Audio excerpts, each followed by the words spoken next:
Y ahora sí, entonces, voy a grabar con otro programa. Les aviso para que no van a ver el cartelito ahí de grabando, pero para que sepan que se está grabando, pero con otro programa. Es más que nada por una cuestión de calidad. Eh, Vamos a comenzar este tema de hoy viviendo en el siglo presente o en este siglo sostenidos por el venidero. Y vamos a trabajar con muchos pasajes bíblicos al principio. Vamos a leer muchos pasajes a lo largo de la jornada de hoy, porque desde la primera Zoom class vengo con una carga que es un poco el espíritu de esta serie de encuentros, que es leer correctamente los días que estamos viviendo, leer correctamente la generación en la que estamos, leer correctamente el ministerio que tenemos que prestar o que debemos prestar a nuestra generación. Hay un concepto que utilizamos allá hace como 4 o 5 meses atrás, al desarrollar la idea de que David, según Hechos 13, sirvió a su generación. Y un poco la idea de cómo quiero comenzar en esta noche tiene que ver con este espíritu de servir a nuestra generación. ¿Cómo servimos mejor a nuestra generación? La generación en la que nosotros, el mundo en el que nosotros pastoreamos es más complejo. No es más mundo, simplemente es más complejo que el que pastorearon nuestros abuelos, nuestros bisabuelos, nuestros padres inclusive, aunque no haya mucha diferencia generacional. Nuestros abuelos nos prepararon para un mundo que murió con ellos. Entonces, la pregunta es, ¿cómo servimos a nuestra generación en estos días desde un enfoque cristocéntrico, desde un enfoque neotestamentario, desde un enfoque en el Evangelio y no tanto en el hombre? El Evangelio, lo hemos dicho muchas veces, pero no está de más repetirlo, el Evangelio se pervierte, se echa a perder, la efectividad del Evangelio. Voy a usar una palabra que se está usando mucho en estos días con los contextos de las vacunas. La eficacia del Evangelio se pierde cuando aparece, mire, más actual que esto no creo que me salga, pero la eficacia del Evangelio se pierde cuando aparecen variantes del Evangelio. Entonces, cuando las variantes aparecen, la alfa, la beta, la delta, la gamma, la y, cuando aparecen las variantes, entonces la eficacia del Evangelio disminuye. La pregunta es, ¿cómo presentamos en nuestra generación un Evangelio libre de variantes? Libre de variantes. El Evangelio tiene toda la efectividad necesaria para servir a una generación o a cada generación sin corromperse. El Evangelio puede servir a la generación del primer siglo, del segundo, del tercero, del cuarto. No es el Evangelio el que se pervierte, son los hombres que pervierten el Evangelio. Entonces, allí es donde entra la cuestión de cómo nos sostenemos en este siglo. Porque, hermanos, este para mí es un principio muy gobernante. Nuestro mundo no es diferente al mundo que enfrentó Jesús, no es diferente al mundo que enfrentaron los apóstoles, no es diferente al mundo que enfrentó la primera iglesia. Cuando nosotros leemos las cartas, cuando nosotros leemos Efesios, cuando nosotros leemos Colosenses, cuando nosotros leemos Tesalonicenses, cuando leemos Primera y Segunda de Timoteo, nos damos cuenta que el mundo en el que nosotros vivimos no es diferente al mundo en el que ellos vivieron. Nosotros hoy tenemos más tecnología o tenemos más o menos herramientas, o tenemos un mayor desarrollo urbano o tenemos un mayor desarrollo económico, pero eso no significa que sea en estructura, y vamos a hablar, a eso nos referimos cuando hablamos de siglo, en estructura no es diferente al mundo que enfrentaron los apóstoles. Entonces, si nosotros queremos recobrar la eficacia del verdadero evangelio o del evangelio que predicó el Señor, tenemos que recuperar el sentido de que vivimos en un mundo, vivimos en un siglo, y todo lo que está en este mundo, todo lo que está en este siglo, todo lo que está en este sistema fue condenado en la cruz, fue declarado bajo el maligno, pero nosotros tenemos el antídoto contra el mundo y contra el maligno, que como dice Primera de Juan capítulo 5, verso 4, esta es la victoria contra el mundo es nuestra fe. Nuestra fe, y vamos a intentar describir eso en esta noche, nuestra fe tiene el poder de vencer al mundo. Eso no significa que nosotros no estamos en el mundo. Entonces, vamos a descubrir por revelación en esta noche, si el Señor nos ilumina el entendimiento, cómo sostenernos en este siglo con la mirada puesta, y voy a usar un concepto que utiliza el apóstol Pablo en 3 ocasiones en sus cartas, echando mano.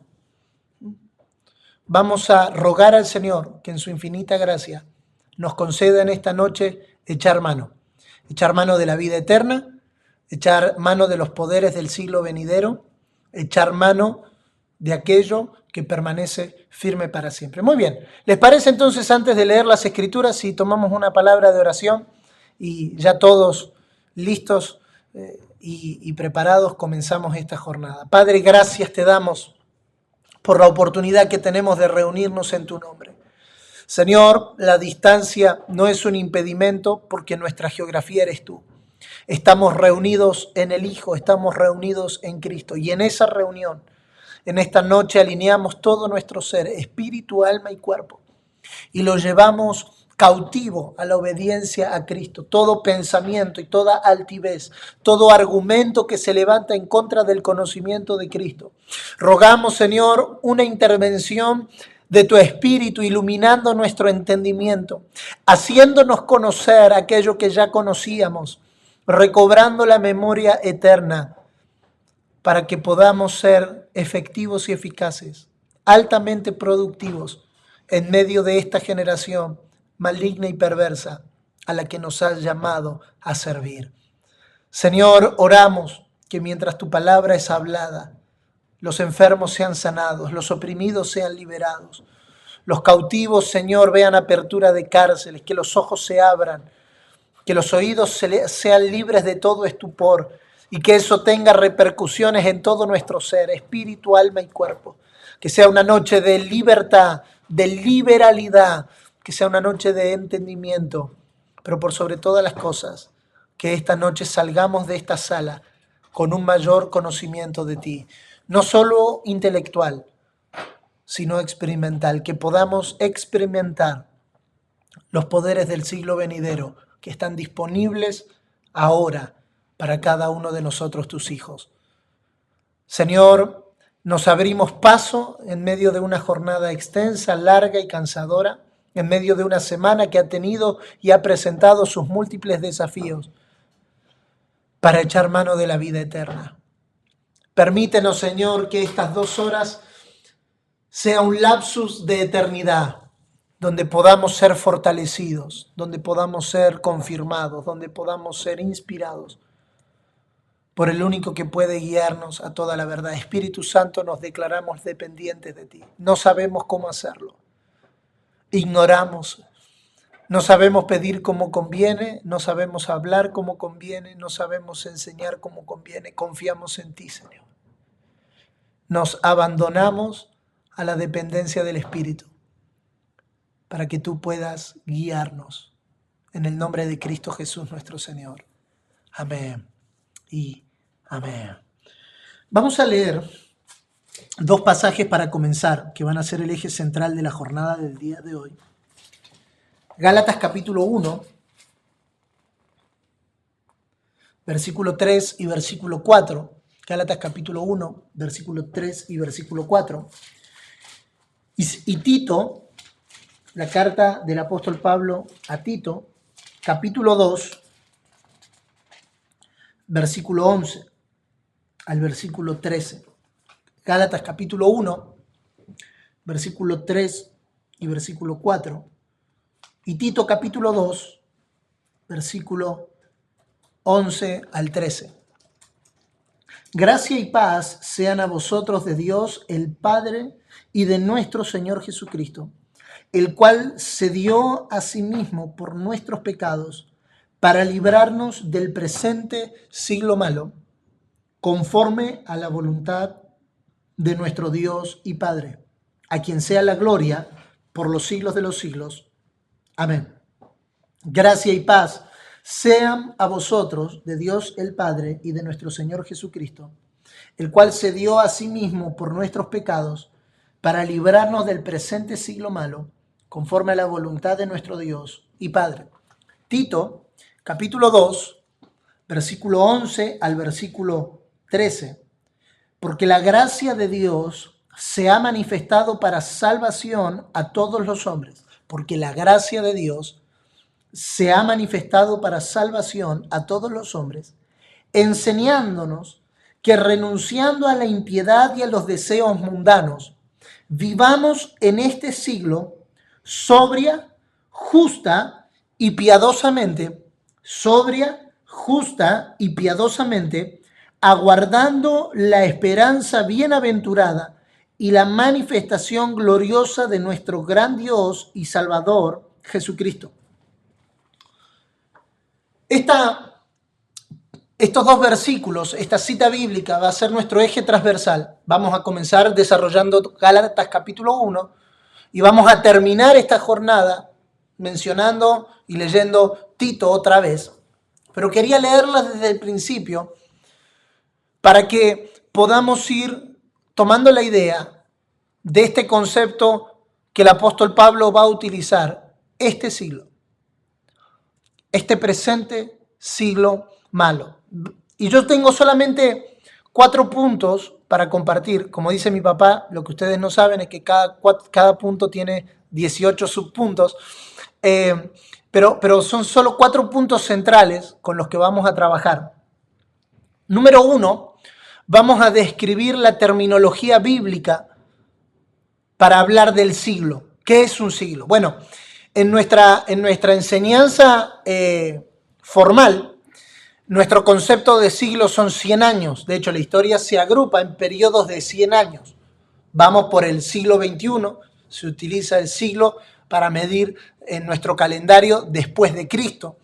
Entonces, en nuestro concepto o en nuestra cabeza, cuando hablamos de siglo, rápidamente lo relacionamos a 100 años. Pero yo quiero ir un poquito más allá de ese concepto de 100 años y establecer a la luz de las Escrituras lo que los apóstoles pensaban, y vuelvo a repetir, lo que nuestro Señor hablaba a la hora de hablar de un siglo. La palabra siglo en la Escritura se escribe aion, A-I-O-N, aion es la palabra griega aion, que se escribe en español aion, que se traduce como siglo, edad, como mundo. Es interesante descubrir que mientras Pablo habla de siglo, Juan, el apóstol, habla de cosmos, de mundo, de sistema. Pero los dos sentidos son correctos. Ellos lo utilizaban para hablar de un sistema. Por ende, nuestra propia definición de siglo es sistema de pensamiento de una generación. ¿Cómo piensa una generación? ¿Cuáles son los parámetros? ¿Cuáles son las ideas? ¿Cuáles son los sistemas que rigen el pensamiento de una generación? Nosotros somos el producto, hablando naturalmente, del pensamiento de una generación. Somos como una generación piensa. No quiero entrar en ejemplos porque el tema va a ser largo, pero yo le garantizo que hay muchas cosas que nosotros hacemos que no sabemos no sabemos por qué la hacemos, solo la hacemos porque así fue como nos enseñaron a hacerla. Cocinamos de cierta manera, hablamos de cierta manera, nos conducimos de cierta manera, porque así es como fuimos enseñados a pensar. Entonces, a la hora de describir siglo, yo tengo que definir qué siglo me gobierna. Si el siglo que construye las tinieblas en una generación o el siglo en el cual gobierna nuestro Señor. Ahora la pregunta es, ¿nosotros habitamos o el concepto, mejor dicho, nosotros habitamos este siglo. ¿Qué es este siglo? Bueno, Lucas capítulo 18, ahora sí vamos a trabajar con varias escrituras, yo las voy a leer, no se preocupen. Lucas capítulo 18 dice, y él les dijo, de cierto os digo, que no hay nadie que haya dejado casa. Este pasaje lo leímos la última clase de separación de la confusión. Tocamos este tema.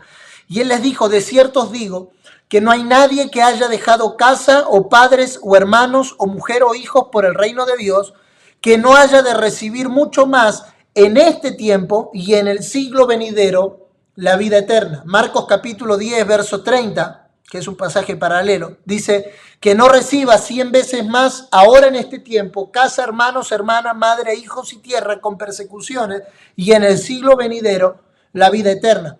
Lucas capítulo 16, versículo 8, Lucas capítulo 16, versículo 8, dice, y alabó el amo al mayordomo malo por haber hecho semejante, porque los hijos de este siglo son más sagaces en el trato con sus semejantes que los hijos de luz. Lucas capítulo 20, verso 34 a 36, Lucas capítulo 20, verso 34 a 36, entonces respondiendo Jesús les dijo, los hijos de este siglo se casan y se dan en casamiento, mas los que fueren tenidos por dignos de alcanzar aquel siglo y la resurrección de entre los muertos, ni se casan ni se dan en casamiento, porque no pueden ya más morir, pues son iguales a los ángeles y son hijos de Dios al ser hijos de la resurrección. Esta es la esperanza que tenemos los que somos papás de nenas. Que aquel siglo venga pronto, para que ni se casen. No. Romanos capítulo 12, versículo 2, un pasaje súper conocido. Romanos capítulo 12, verso 2. No os conforméis a este siglo. La exhortación, o uno de los pocos no que el apóstol Pablo desarrolla a lo largo de su ministerio. No os conforméis a este siglo, sino más bien transformados por medio de la renovación de vuestro entendimiento. Segunda de Corintios 4, verso 3 y verso 4. Pero si nuestro evangelio está aún encubierto, entre los que se pierden está encubierto, en los cuales el Dios de este siglo cegó el entendimiento de los incrédulos para que no le resplandezca la luz del evangelio de la gloria de Cristo, el cual es la imagen de Dios. Primera de Corintios capítulo 1, verso 20. ¿Dónde está el sabio? ¿Dónde está el escriba? ¿Dónde está? Y si usted puede, no vamos a tener el tiempo para desarrollar este concepto, pero yo se lo tiro para que usted lo pueda estudiar. ¿Dónde está el disputador de este siglo? ¿No ha enloquecido Dios la sabiduría del mundo? Primera de Corintios capítulo 3, verso 18.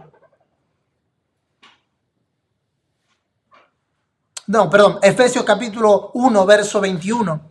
Sobre todo principado y autoridad y poder y señorío y sobre todo nombre que se nombra no solo en este siglo, sino también en el venidero. Primera de Timoteo capítulo 6, verso 17 al 19. Yo quiero plasmar este fundamento escritural para luego lo que vamos a desarrollar. A los ricos de este siglo manda que no sean altivos ni pongan la esperanza en las riquezas, las cuales son inciertas, ya eso es otra enseñanza, sino en el Dios vivo, que nos da todas las cosas en abundancia para que las disfrutemos, que hagan bien, que sean ricos en buenas obras, dadivosos, generosos, atesorando para sí buen fundamento para lo porvenir, que echen mano de la vida eterna. Y Hebreos capítulo 6, versículo 5. Asimismo, y este es uno de los pasajes más controversiales en nuestros días, asimismo gustaron de la buena palabra de Dios y de los poderes del siglo venidero. Esta es la terminología bíblica que se utiliza en las Escrituras, este siglo y el siglo venidero. Ahora, ¿cuándo comenzó este siglo? Bueno, hay algunas personas que creen que este siglo comenzó con la venida de Cristo, con su muerte y con su resurrección. Pero la verdad es que si eso fuese así, Jesús no hubiese hablado de este siglo. Jesús hablaba antes de su muerte del concepto este siglo. Ustedes vieron, leímos varios pasajes y no es casualidad que el autor que más mencione la palabra siglo sea Lucas, por su contexto y por su trasfondo. Pero desde la perspectiva de Jesús, él ya vivía en este siglo. Este siglo está en operación desde el momento en que el hombre comió la comida que no debía de haber comido. Desde aquella comida hasta hoy, nosotros vivimos en un presente siglo malo. Desde aquella comida, por eso dijimos al principio, siglo no tiene que ver con 100 años desde la perspectiva divina, siglo tiene que ver con un pensamiento que se va formando.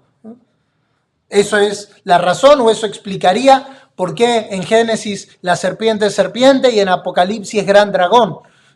Porque el siglo va conformando las mentalidades, va conformando las estructuras, va conformando los argumentos, va conformando los pensamientos, creando estructuras en las cuales el siglo se afianza y el siglo se fortalece. Pero esto no es ahora. Esto comenzó desde cuando el hombre comió lo que no debía de haber comido. Desde ese entonces hasta hoy, nosotros estamos en el presente siglo malo. Y el siglo venidero, es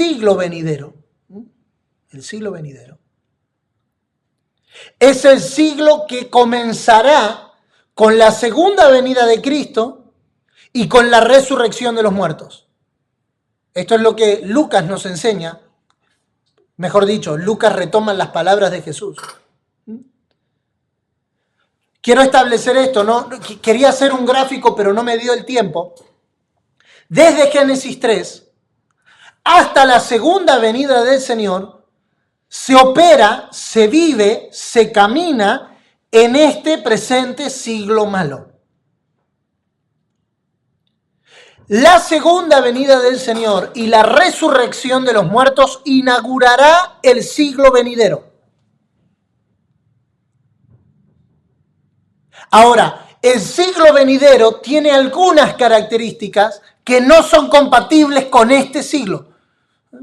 En el siglo venidero no habrá más muerte, en el siglo venidero la cizaña no crecerá con el trigo, sino que ya solo será el trigo, en el siglo venidero ya no habrá maldad, en el siglo venidero todas las promesas descritas, son 14 puntualmente, en el libro de Apocalipsis, se inaugurarán con el siglo venidero. Ahora, si el siglo venidero habrá de venir, ¿en qué estamos viviendo nosotros hoy? Nosotros estamos viviendo en el presente siglo malo. ¿Cuál es la diferencia? Que aquellos que habitamos en Cristo somos facultados por la nueva vida para probar, para echar mano, para gustar del siglo venidero mientras estamos en este siglo. Bendito sea el Señor.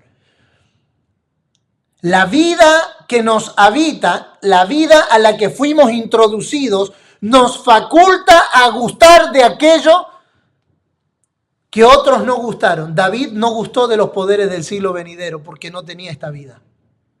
Moisés no gustó de los poderes del siglo venidero porque no tenía esta vida. Todos los héroes que nosotros levantamos y enarbolamos como evangélicos no gustaron de aquellas cosas que nosotros podemos gustar, que gracias al sacrificio perfecto de Cristo nos dio entrada. Pero no quiero comenzar tan efusivo porque me quedan 3 puntos como para llegar al punto de efusividad. Entonces, en base a esto, nos vamos a meter ya en el tema, vamos a hacer 5 afirmaciones. La primera de ellas es: este siglo es malo. Este siglo es malo. Tenemos que saberlo de entrada. No hay nada bueno en este siglo. No hay nada eterno en este siglo.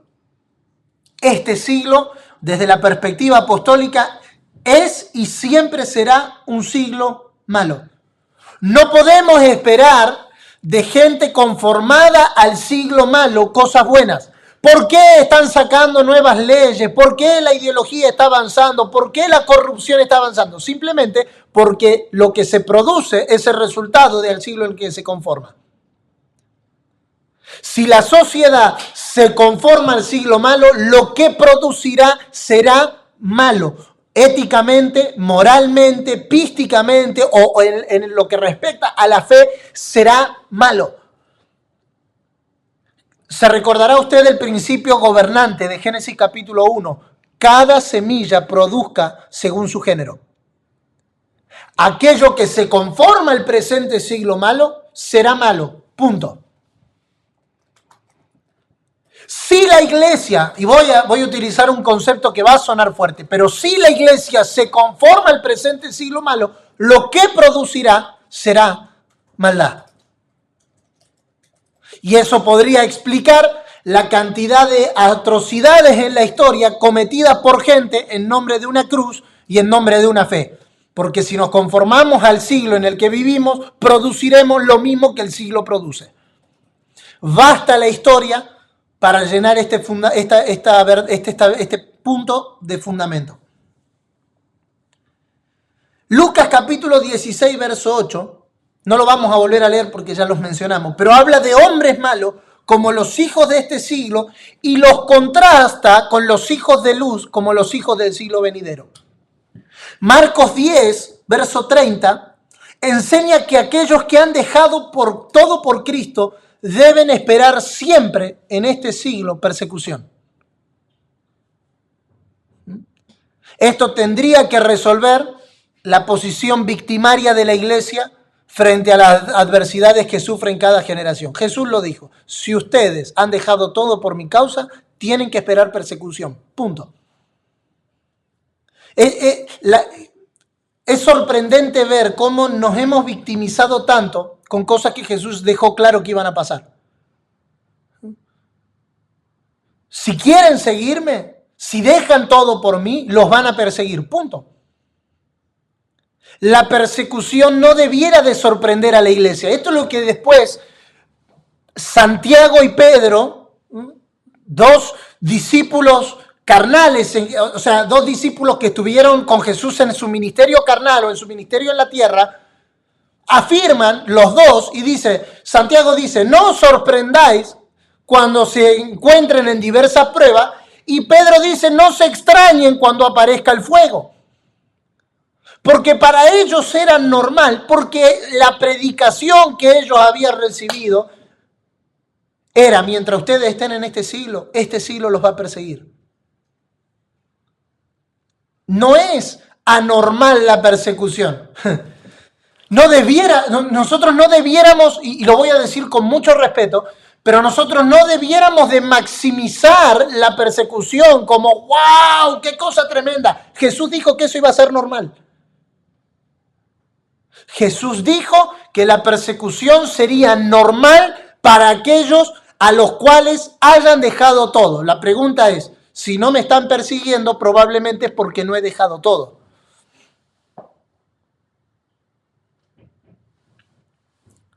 Romanos capítulo 12, verso 2, es la exhortación de Pablo a no conformarse a este siglo. Y para mí es una exhortación muy contundente la del apóstol Pablo. No se conformen a este siglo. No dicen, bueno, hermano, mire, presten atención, que... No, él no anda con vueltas. No se conformen a este siglo. La palabra conformarse significa tomar la forma de adaptarse de tal manera que el modelo anatómico cambie a la forma de otro. Es decir, que el cuerpo de Cristo deje de ser el cuerpo de Cristo y se convierta en el cuerpo de este siglo. Que el cuerpo de Cristo deje de ser el cuerpo de Cristo y se convierta en una masa amorfa. Y no me voy a meter mucho en ese concepto porque eso lo está desarrollando el apóstol en los cursos de PM. La masificación, la masa. Pablo habla en Gálatas 1:4 que este siglo es el presente siglo malo, del cual hemos sido liberados. Del cual hemos sido liberados. Nosotros, por la obra salvífica de Cristo, hemos sido liberados del presente siglo malo. La pregunta es, si he sido liberado, ¿por qué todavía me siento esclavo del presente siglo malo? Pablo nos responde, porque la Biblia se explica con la Biblia, en Romanos capítulo 12. Si yo no me conformo a este siglo, debo de transformarme por medio de la renovación del entendimiento. ¿Qué nos mantiene libres del presente siglo malo? Me voy a ir al final para luego hacer la construcción. ¿Qué nos mantiene libres del presente siglo malo? Un entendimiento renovado. ¿Cuántos de los que están acá, por lo menos de los 49 que veo en la pantalla ahora, cuántos de los que están acá tienen más de 20 años de cristianos? Más de 20. ¿Más de 30? ¿Hay alguno? ¿Más de 40? Y ya ahí dejo de preguntar para no que nadie se sienta mal. A ustedes les pregunto, y entran los de 10. ¿Ustedes creen que han cambiado algunas cosas, algunas concepciones del Evangelio desde el momento en el que ustedes se convirtieron hasta el día de hoy? ¿Han cambiado algunas cosas de la iglesia desde que ustedes se convirtieron hasta hoy? Gracias por sus... Porque se supone que cada estrategia es efectiva para servir a una generación. La medida de entendimiento que yo tengo hoy sirve para servir a mi generación. ¿Por qué necesito la renovación del entendimiento? Porque es probable que mañana lo que hoy me sirvió ya no sirva para servir a mi generación, valga la redundancia. Ahora, si yo no renuevo el entendimiento, me voy a quedar con el presente siglo malo operando en nuestros días. Por eso Pablo nos dice, quédense con el entendimiento renovado y listo, renueven el entendimiento. Pero bueno, vamos a... Pasajes tales como estos presuponen y asumen que este siglo presente es y siempre será malo. Número 2, dijimos entonces, este siglo es malo. Número 2, este siglo está en sus últimos días. Este siglo está en sus últimos días.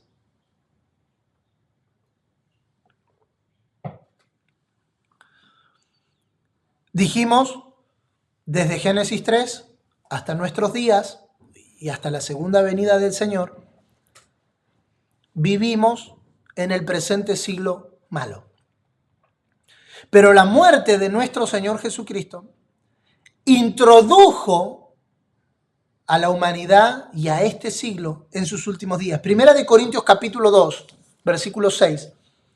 Primera de Corintios capítulo 2, versículo 6, en la versión La Biblia de las Américas, dice, sin embargo, hablamos sabiduría entre los que han alcanzado madurez, pero una sabiduría no de este siglo, ni de los gobernantes de este siglo, que van desapareciendo. La concepción apostólica era que este siglo, sus gobernantes y la sabiduría iba desapareciendo. Primera de Juan, capítulo 2, verso 17, que también lo desarrollamos en la primera clase, en la primera Zoom clase. Y el mundo pasa, la literalidad o la traducción literal dice, y el mundo está pasando. ¿Se acuerda que dijimos al principio que mundo y siglo es el mismo concepto? Y este siglo o este mundo pasa, está pasando. Y sus deseos. Pero el que hace la voluntad de Dios permanece para siempre. Y el versículo 8 del mismo capítulo, de Primera de Juan capítulo 2, dice, sin embargo, os escribo un mandamiento nuevo que es verdadero en él y en vosotros, porque las tinieblas van pasando. Retenga esta idea, van pasando. Está pasando, está desapareciendo, porque todo lo que es de acuerdo a este siglo se corrompe, se deteriora, se descompone y desaparece. La sentencia de Dios sobre la humanidad caída es la corrupción, deterioro, descomposición y el estado final es la desaparición.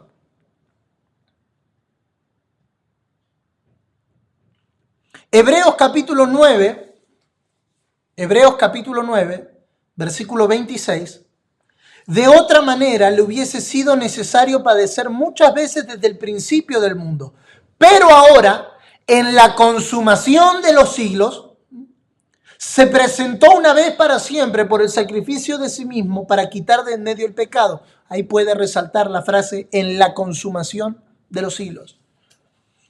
Y 1 Corintios 10, capítulo 11,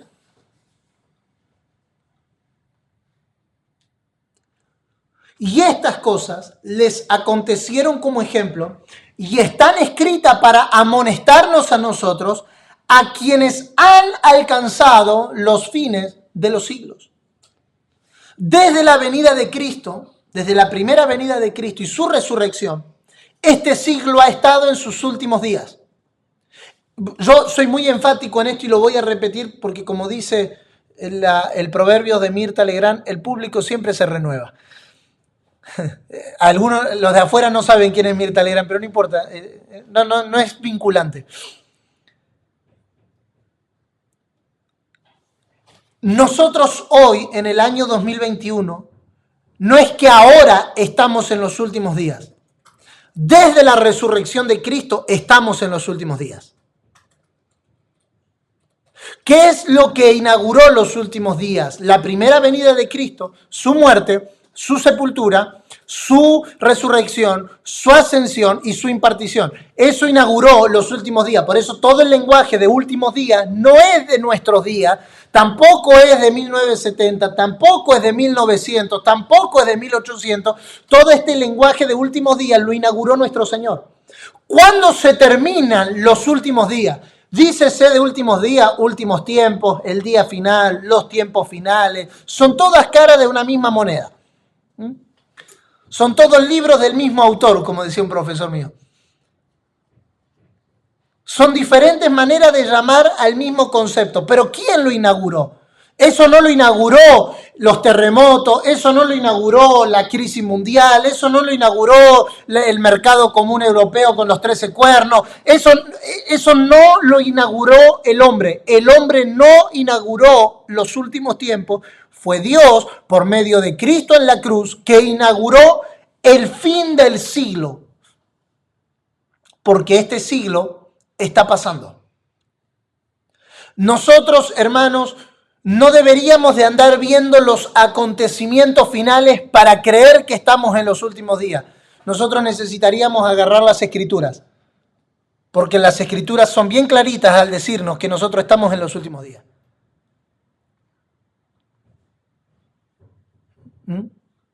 Si mañana se levantara alguien que dice, yo voy a ser el presidente de todo el mundo, todos vamos a decir que es el anticristo, porque cualquiera cree que es el anticristo cuando hay un personaje en la Biblia que dice que si mañana hay una moneda única y gobernará el mundo, entonces hay un anticristo.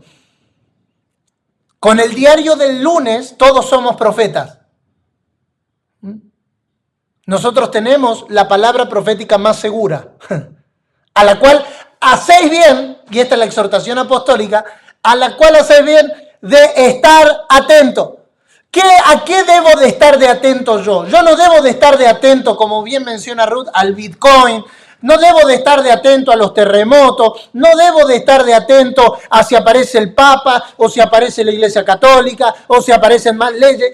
Dios no nos llamó a estar atentos a los acontecimientos. Dios nos llamó a estar atentos a la palabra profética más segura, al lucero de la mañana que se está formando en nuestros corazones y que saldrá cuando el día... Y esa definición día nos llevaría mucho tiempo desarrollarla, pero esto no se va a terminar en términos de consumación hasta que el día sea perfecto. Y ese día no es el lunes, no es el martes, no es el miércoles, es el día al cual todos nosotros albergamos la esperanza. Y de eso quiero hablar ahora en unos minutitos. Entonces, si usted me pregunta a mí, profeta, ¿usted cree que el regreso del Señor es inminente? Claro, la inminencia de la venida del Señor es el sustento de la esperanza de la fe cristiana. Pero no es el sustento de mi fe cristiana. Pablo dice, en cuanto a la venida del Señor Jesucristo y nuestra reunión con Él, 1 de Tesalonicenses 2, o sea, para Pablo la segunda venida del Señor era en sus días.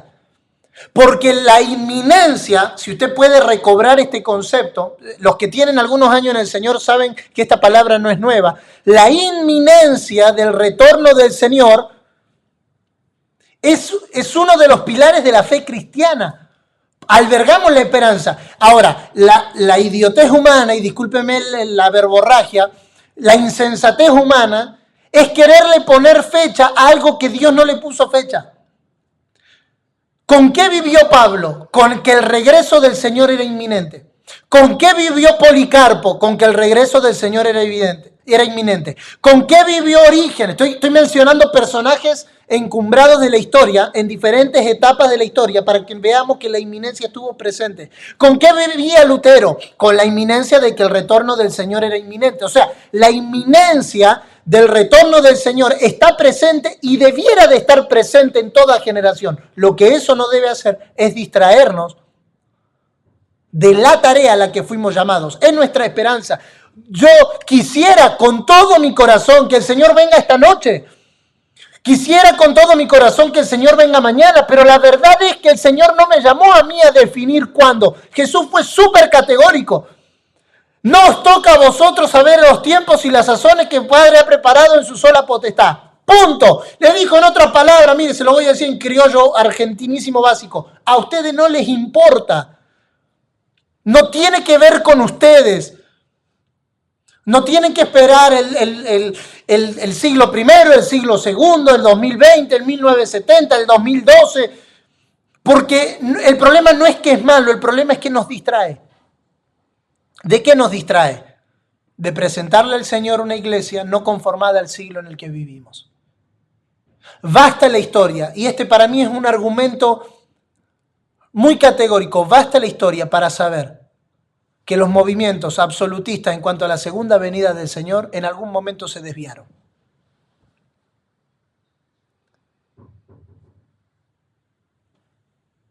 Entonces, la inminencia del regreso del Señor está latente en toda la historia de la iglesia. De hecho, esto es una anécdota de color nomás, pero lo que caracterizó al movimiento wesleyano o al movimiento metodista es el recobro del quinto pilar del evangelio completo, que es el Cristo viene pronto, que luego dio base a la doctrina pentecostal con el movimiento de la santidad, el movimiento de la lluvia tardía, la iglesia cuadrangular, que en Brasil, Pastor Cristian, usted me corregirá que en Brasil es muy popular o muy masificada la iglesia cuadrangular. ¿Por qué es cuadrangular? Porque tiene 4 pilares: Cristo salva, Cristo sana, Cristo liberta y Cristo viene pronto. Cristo bautiza con Espíritu Santo y Cristo viene pronto. Y el evangelio completo, esta palabra que se está usando mucho en nuestros días, el evangelio completo para los pentecostales del primer siglo, del siglo anterior, mejor dicho, eran 5 cosas, 5 bases. Cristo salva, Cristo sana, Cristo bautiza, Cristo salva, Cristo justifica, Cristo sana, Cristo bautiza con Espíritu Santo y Cristo viene pronto. Este pensamiento, la inminencia del Señor, del regreso del Señor, ha estado presente en cada generación. Ahora, nosotros no debiéramos de ridiculizar a los que continuamente declaran que estamos en los últimos días, porque si no, nos robaría la esperanza de la fe cristiana. La esperanza de la fe cristiana y gran parte de la escatología neotestamentaria es el inminente regreso del Señor. Entonces, ¿con qué esperanza vivimos nosotros?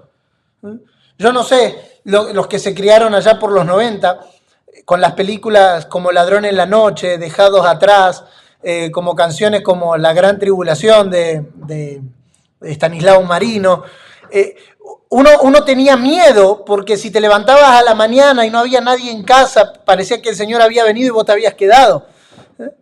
Miren, hay algunas risas que me dicen que se identifican con eso. Si vos llegabas temprano al auditorio y no había nadie, es Cristo vino y yo me quedé. Ese pensamiento del retorno inminente del Señor. Y todos debiéramos de vivir con ese sentido de inminencia. Ahora, la inminencia no debe de llevarnos nunca a la presunción de definir cuándo. Dios no llamó a la iglesia a definir cuándo. Se están despanzarrando en el chat, ¿no? Entonces, este siglo, para cerrar el punto 2, porque todavía estamos en la introducción, este siglo está en sus últimos días. Este siglo, si pudiera utilizar un gráfico, este siglo viene decayendo. Todavía no ha terminado, pero está decayendo. Nuestra confianza está y nuestra esperanza está en que no sabemos cuándo, no sabemos el día ni la hora, pero sabemos que nuestro Señor regresará. Retornará en su segunda venida y su segunda venida será física, real, aparente y triunfante. Nosotros seremos recibidos juntamente con Él y reinaremos con Él sobre la tierra, inaugurando el nuevo siglo. Número 3.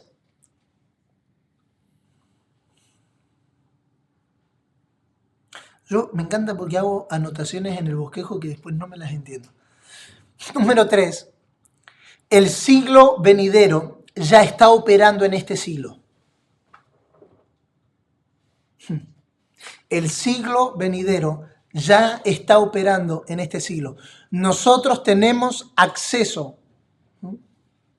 bendito sea el Señor por esto, nosotros tenemos acceso a el siglo venidero. Hebreos capítulo 6, verso 4, porque es imposible que los que una vez fueron iluminados y gustaron del don celestial y fueron hechos partícipes del Espíritu Santo, y asimismo gustaron de la buena palabra de Dios y los poderes del siglo venidero, y recayeron, sean otra vez renovados para arrepentimiento, crucificando de nuevo para sí mismo al Hijo de Dios y exponiéndole a vituperio. Estos poderes que menciona el autor a los Hebreos aluden a los milagros que acompañan la predicación del Evangelio. Hebreos capítulo 12, verso 28 dice: así que recibiendo nosotros un reino inconmovible, tengamos gratitud y mediante ella sirvamos a Dios, agradándole con temor y con reverencia. Este siglo venidero está disponible para nosotros. Nosotros, los que hemos nacido de nuevo, los que hemos sido iluminados por el Espíritu de Dios, los que hemos gustado de la buena palabra, estamos facultados por Dios para gustar de los poderes del siglo venidero. ¿Qué son o cuáles son los poderes del siglo venidero? Milagros, señales, resurrecciones. Pero el mayor poder del siglo venidero del cual nosotros podemos gustar es de la vida eterna. Nos enseñaron, no sé a usted, pero a mí me enseñaron que la vida eterna era lo que venía después de la muerte. Señores, gracias a la obra completa de Cristo en la cruz, nosotros podemos estar viviendo hoy, 16 de julio del año 2021, pero gustando de los poderes del siglo venidero, gustando de la vida eterna, como le pide Pablo a Timoteo, echando mano de la vida eterna. Podemos hacer nuestra, podemos apropiar, y vamos a hablar de eso si el Señor nos permite. Podemos apropiar, podemos encarnar, podemos participar y podemos impartir de esa vida, aunque estamos en un presente siglo malo. Nuestra mano está puesta, nuestra mirada está puesta en echar mano, en tomar para hoy. Esa es la definición de echar mano, tomar para hoy. La vida eterna no es solo lo que viene después de la muerte. Y la vida eterna es lo que nosotros podemos gustar hoy. Hoy hay vida eterna preparada para nosotros. Puedes levantar tus manos y adorar al Señor por esto. Hoy hay vida eterna preparada para nosotros. Hoy cada uno de nosotros podemos ser participantes de esta vida, gustando mientras estamos en este siglo malo, mientras la corrupción sigue avanzando, mientras la decadencia sigue avanzando, mientras la degradación sigue avanzando, nosotros podemos decir, señores, aquí estamos en este presente siglo malo, pero inmunizados frente a toda variante, frente a toda variable del Evangelio, porque estamos sostenidos, gustando, tomando, encarnando y apropiándonos de la vida eterna. Señores, la vida eterna es nuestro sustento mientras estamos en este presente siglo malo. ¿Cómo sobrevivimos a una generación mala? Sostenidos por la vida increada, por la vida que no es de este siglo, por la vida que no es de esta tierra, por la vida que no está sujeta a lo que pase debajo del sol, por la vida que no está sujeta al dólar, por la vida que no está sujeta al COVID, por la vida que no está sujeta a la pandemia, por la vida que no está... ¿Cómo te mantienes firme? ¿Cómo te mantienes firme en este presente siglo malo? Sostenidos por la vida eterna.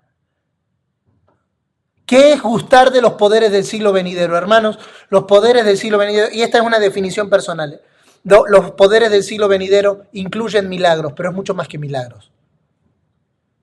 Son señales, pero es mucho más que señales. Los poderes del siglo venidero es participar de lo que nosotros no podíamos participar. Mire, los dos pasajes que leímos, Gálatas 1 y Tito, lo iba a decir al final, pero ya está, lo digo ahora.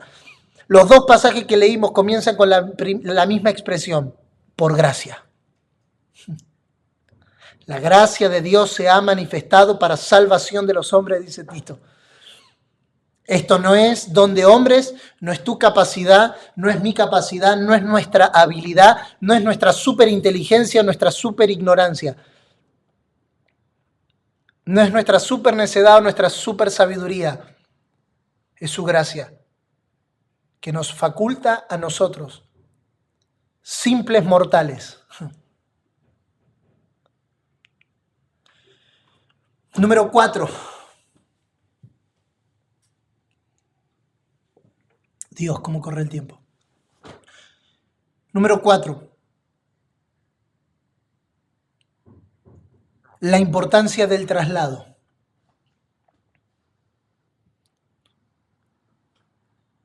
Nosotros tenemos que pedirle a Dios que obre en nuestro entendimiento. Tenemos que pedirle a Dios que obre en nuestro entendimiento para que entendamos lo que significa la salvación de Dios. Estos días estaba en un encendido debate sobre la famosa discusión teológica soteriológica. ¿La salvación se pierde o no se pierde? En una universidad estábamos, yo era parte del debate, entonces nos preguntaban a cada uno, en base a las dos posturas conocidas, la de Arminiano y la de Arminio y la de Calvino, que no es Calviño, valga la aclaración, no es el apóstol Calviño, Juan Calvino, si la salvación se pierde o no. Entonces había un debate muy encendido, porque cada uno tiene su postura y su pensamiento. Entonces, cuando me pidieron que haga uso de la palabra, yo tenía como 15 minutos para presentar, no, era un ejercicio, ¿no? Ni siquiera era que era algo súper organizado. Entonces le digo, miren hermano, yo creo que lo que dice la Escritura, la salvación es de Dios. Yo no puedo perder lo que no es mío. La salvación no es mía, la salvación es de Dios. Entender la salvación de Dios nos pone a nosotros en un lugar del cual nunca debiéramos de salirnos, de la humildad de saber que fuimos salvos por su gracia, punto. Que debo de ocuparme de la salvación de Dios con temor y temblor.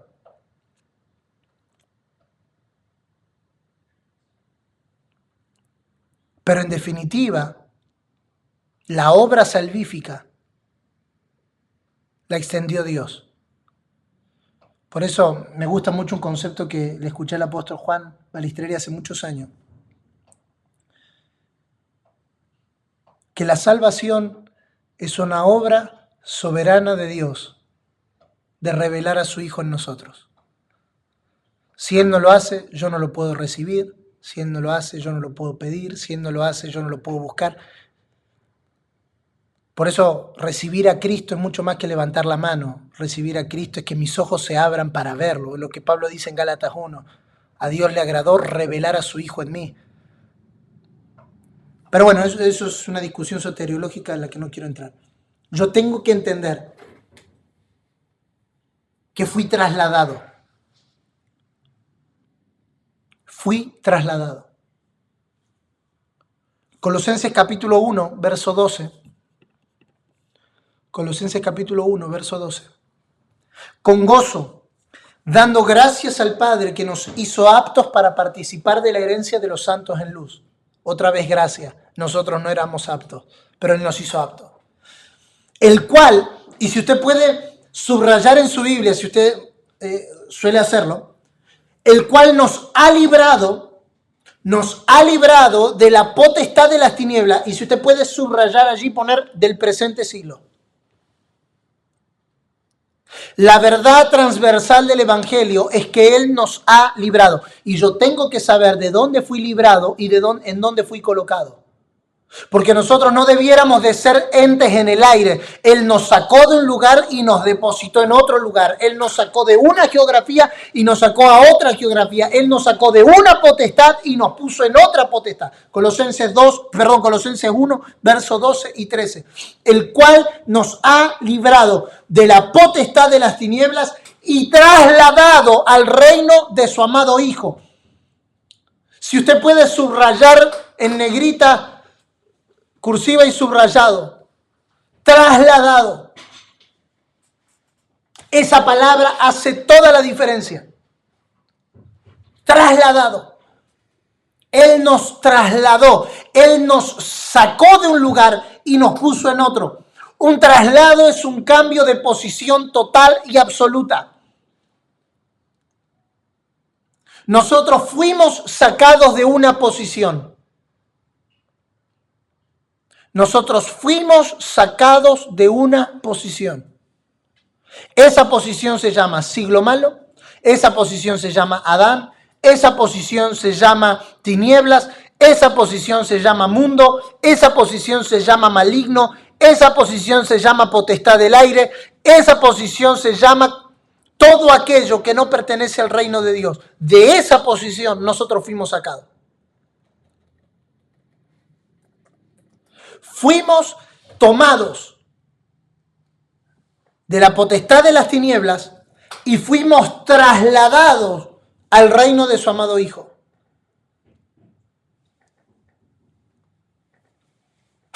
Lamentablemente, muchos creyentes no entienden que nuestra batalla o nuestra lucha se lleva a cabo desde una posición clara y superior. Nosotros no estamos basados o no estamos posicionados en las tinieblas, nosotros estamos posicionados en la luz.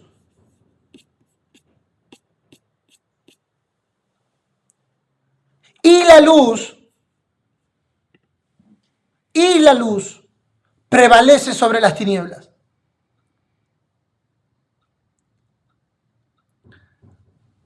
Está comprobado científicamente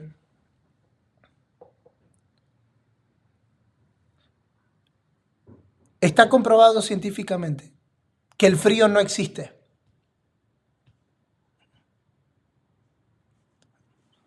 Yo lo animo, es un estudio muy interesante.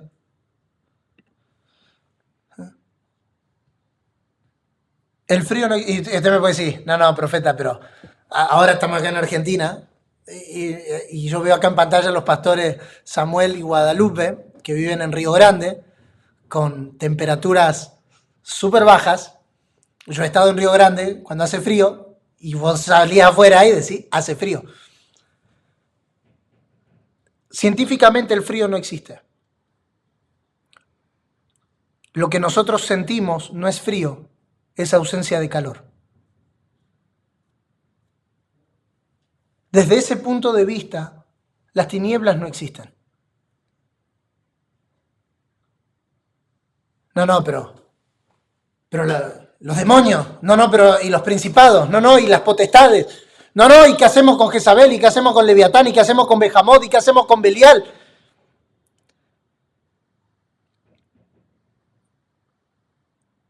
Las tinieblas no son más ni menos que la ausencia de luz.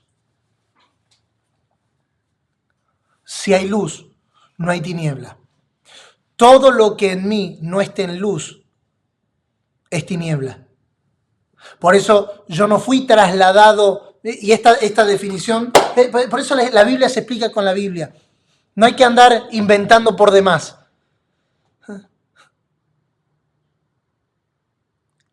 No hay que andar buscándole la quinta pata al gato. Nosotros fuimos trasladados de un reino de tinieblas a un reino de luz. Y la luz de Dios es la que absorbe toda tiniebla. Este presente siglo malo es un siglo presente de tinieblas por una sencilla razón. Falta luz. No sé si les suena, ustedes son la luz del mundo. De nada sirve la luz si se pone debajo de la mesa. El dominio de las tinieblas solo es real cuando la luz no se manifiesta. Por eso nuestra batalla no es inferior. Nosotros no batallamos en las mismas condiciones que las tinieblas. Porque nosotros no tenemos que mostrarles las tinieblas, nosotros tenemos que prender la luz. No, vamos a mostrarle al diablo que los cristianos sí tenemos fuerza. Nosotros no tenemos que hacer demostraciones de fuerza. Nosotros tenemos que prender la luz. Porque si la luz se prende, las tinieblas se disipan. Lo que proviene de Dios, yo quisiera pedirle que usted pueda captar esta palabra en su espíritu. Lo que proviene de Dios vence al mundo y su sistema. El antídoto contra el presente siglo malo no son acciones, es una fe que nos habita. Lo que vence al presente siglo malo no son gritos, no es guerra, no son actos. Lo que vence al presente siglo malo, mire, porque todo lo que es nacido de Dios. Primera de Juan 5:4. Porque todo lo que es nacido de Dios vence al mundo. Y esta es la victoria que ha vencido al mundo. Que ha vencido al mundo. Que el Señor nos recobre en la memoria de lo que ha vencido al mundo. Porque este mundo ya está vencido. Porque este presente siglo malo ya fue derrotado. Porque ya hubo un despojo. Lo que nosotros no entendemos que ya pasó. Ahora, aquello que pasó tiene que pasarnos hoy. ¿Cómo nos pasa hoy la victoria sobre el mundo? ¿Quién es el que vence al mundo? Sino el que cree que Jesús es el Hijo de Dios.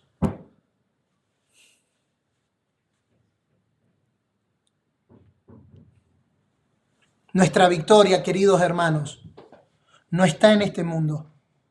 Nuestra victoria está en Él.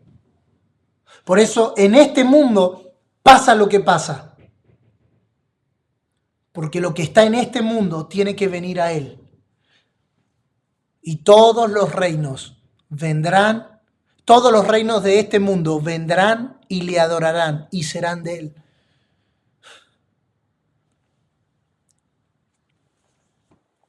Pero necesitamos entender que fuimos trasladados. Ahora, lo voy a decir de esta manera y espero tener el tiempo para explicarlo. En un instante yo fui trasladado. y en una vida soy liberado. A Israel le tomó una noche salir de Egipto, pero 40 años que Egipto salga de él. A nosotros nos toma una decisión ser trasladado, pero nos toma toda una vida salir del gobierno del presente siglo malo. Porque nuestro comportamiento, porque nuestra conducta, porque nuestras actitudes, porque nuestras reacciones todavía siguen siendo impulsadas por la potestad de las tinieblas. Es la tremenda contradicción del ya, pero todavía no. Ya fui librado, pero todavía no. Ya fui justificado, pero todavía no. Ya fui santificado, pero todavía no. Es esa obra salvífica que pasó, que me está pasando y que pasará. La salvación de Dios tiene 3 estadios. La salvación que fue, la salvación que es y la salvación que será.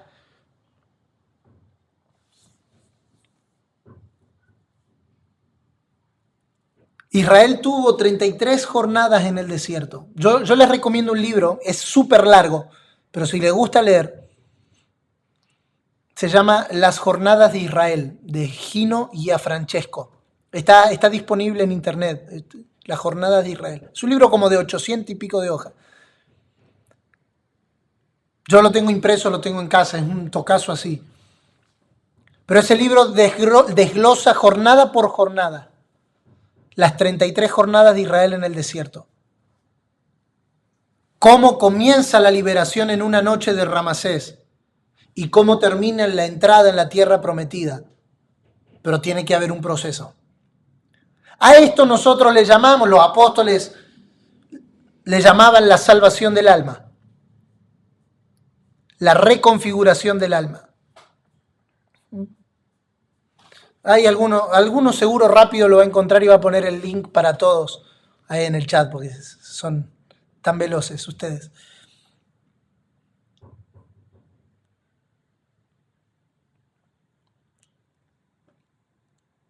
Necesitamos comprender que fuimos trasladados. La iglesia fue trasladada de la potestad de las tinieblas al reino de su amado Hijo. Número 5. Ya vamos a empezar a cerrar. Aguánteme un ratito. Número 5. Recibimos una vida superior al siglo en el que vivimos. Recibimos una vida superior al siglo en el que vivimos. Yo sabía, alguien lo iba a encontrar. Gracias, muy amable. Libro de las jornadas. Ahí tienen en el chat. Cualquier cosa después yo lo puedo mandar por mail para que todos lo tengan. Es un archivo en PDF, para que no se les complique descargarlo ahora. Romanos capítulo 6, verso 3 al verso 4. Todos los que hemos sido bautizados en Cristo Jesús, hemos sido bautizados en su muerte, porque somos sepultados juntamente con Él para muerte por el bautismo, a fin de que como Cristo resucitó de los muertos por la gloria del Padre, así nosotros también andemos en vida nueva. Fuimos llamados a andar en una nueva vida. El aumento de Cristo, el incremento de Cristo, no viene por más evangélicos en una ciudad, sino por más personas que vengan a Él y tengan su vida.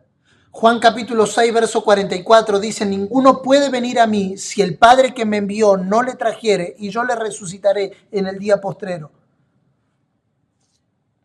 ¿Qué tipo de iglesia producimos? Y acá comenzamos nuestro punto central. ¿Una vida conforme al siglo en el que vivimos o una iglesia que anda conforme a la nueva vida? Porque el nuevo hombre no aprende como aprende el viejo hombre. ¿Desde dónde ¿Desde dónde ejercemos nuestro ministerio? ¿Desde dónde ejercemos nuestra función? ¿Desde dónde aquellos que tienen la responsabilidad de pastorear congregaciones? ¿Desde dónde moldeamos o modelamos nuestras congregaciones? ¿Desde el espíritu del mundo o desde el espíritu de Dios?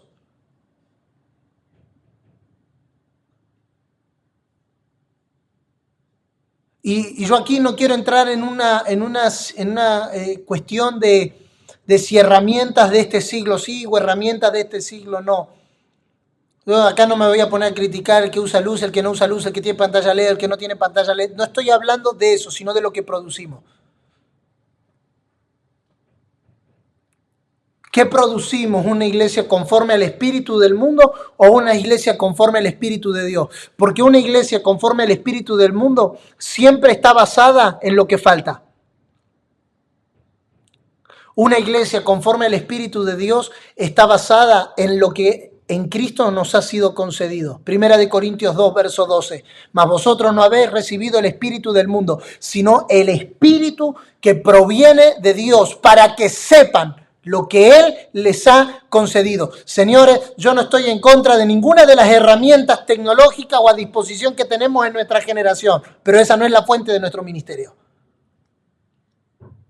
El sustento de nuestro ministerio no son las redes sociales, no son más seguidores, no son más gente, no son herramientas. El problema es que nosotros hemos hecho de las herramientas la iglesia. La iglesia no está basada en las herramientas, la iglesia está basada en lo que Cristo nos ha sido concedido. Señores, hoy tenemos más listas de música que hace muchos años atrás. Pero los verdaderos adoradores escasean cuando años atrás aumentaban. Porque las herramientas han sustituido lo que Él nos ha concedido. Afirmamos con nuestra boca que no hay mediadores entre nosotros y el Padre. Pero dependemos de la oración de alguien o dependemos de que alguien saque una nueva canción para poder cantar o para poder orar o para poder adorar. Porque hemos sustituido lo que Él nos ha concedido por las herramientas de nuestra generación. ¿Desde dónde ejercemos nuestro servicio? ¿Desde el espíritu del mundo o desde el espíritu de Dios? ¿Desde dónde prestamos servicio? ¿Desde la naturaleza de la mezcla con la serpiente o desde la naturaleza divina? Porque Pablo en 2 de Corintios capítulo 11, verso 1 al 28, yo les recomiendo que usted lea todo ese capítulo, pero me voy a quedar con el verso 3. Pues me temo, el temor de un apóstol, me temo que como la serpiente con su astucia engañó a Eva, vuestros sentidos sean engañados de la sincera fidelidad a Cristo. Cuando ejercemos nuestro ministerio conforme al siglo en el que vivimos, entonces tenemos una iglesia sensorial y sensitiva que busca la experiencia por encima de la sincera fidelidad a Cristo. Hoy nuestras reuniones son experiencias. El otro día hablaba con una persona que me decía, no, hay que seguir el principio de Starbucks.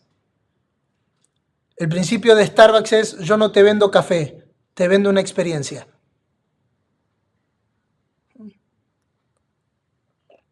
Por eso te ponen el nombre tuyo, te hacen el olor a café, el lugar, y no es una crítica a Starbucks, a mí me gusta Starbucks, tomo Starbucks en todo lugar donde puedo.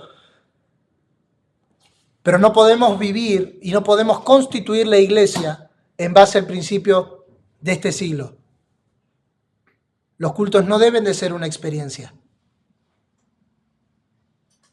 La gente no debiera de sentirse cómoda. Sus sentidos no debieran de ser alimentados.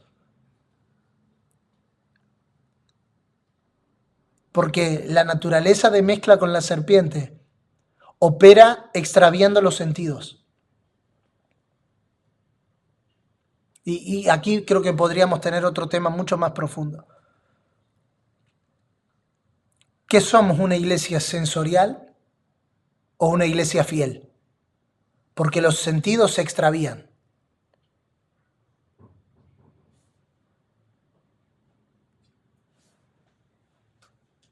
Me temo que como la serpiente con su astucia engañó a Eva, vuestro sentido. Mire cómo compara Pablo en 2 Corintios 11, cómo Pablo compara el engaño de la serpiente con la fidelidad a Cristo. Si nuestros sentidos son extraviados,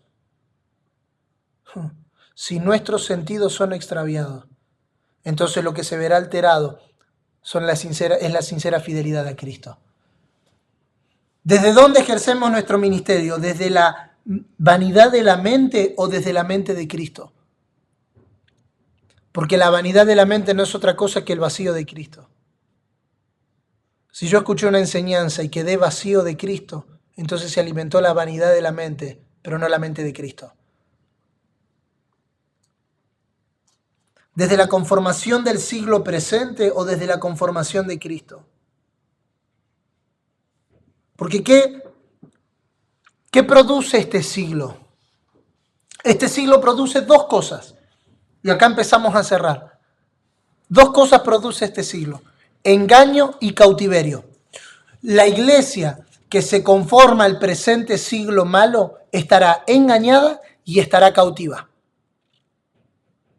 Vaya conmigo a Colosenses capítulo 2.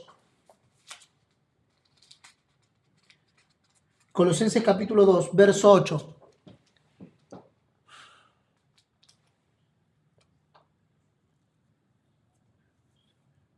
Mirad que nadie os engañe por medio de filosofías y huecas sutilezas, según las tradiciones de los hombres, conforme a los rudimentos del mundo y no según Cristo, porque en él habita corporalmente toda la plenitud de la deidad y vosotros estáis completos en él, que es la cabeza de todo principado y de toda potestad. Y mire el verso 18. Nadie os prive de vuestro premio, afectando humildad y culto a los ángeles, entrometiéndose en lo que no ha visto, vanamente hinchado por su propia mente carnal, y no haciéndose de la cabeza, en virtud de quien todo el cuerpo, nutriéndose y uniéndose por las coyunturas y ligamentos, crece con el conocimiento que da Dios. Dos cosas que produce el siglo en el que vivimos, en una iglesia que se conforma a su generación. Número uno, engaño. Una iglesia conformada al presente siglo malo es una iglesia engañada. Y Pablo describe algunas cosas que la vamos a mencionar rápidamente. Número uno, por los judaizantes y los gnósticos. Judaizantes y los gnósticos. No tengo el tiempo para contar el contexto de Colosenses, pero la iglesia de Colosas estaba siendo atacada por estas cuestiones. Nosotros hoy lo estamos contextualizando en el presente siglo malo porque es nuestro tema. Una iglesia conformada al presente siglo malo es una iglesia engañada. Para engañar a los creyentes tiene que usarse algo que sea cercano a la verdad. Que se parezca, pero que no sea. Por ejemplo, no sé si alguna vez usted cuando era chico jugaba con los billetes de mentirita, esos que se compraban así, que nos daban nuestros papás, o que nosotros decíamos que somos millonarios porque teníamos un montón de billetes de $100, todos chiquititos. Si vos ibas al supermercado o al kiosco del barrio y querías pagar, el tipo obviamente te miraba y te decía, no papá, este billete no sirve. Porque era obvio que era falso. El problema está cuando usted va hoy al banco, le dan su sueldo y usted va a pagar y le dice, no, este billete es falso. Y usted lo mira y dice, no, pero no puede ser, si mirá, se parece, es igual. El peor engaño es el engaño que es sutil. La eficacia del engaño está en algo que se parezca, pero que no sea.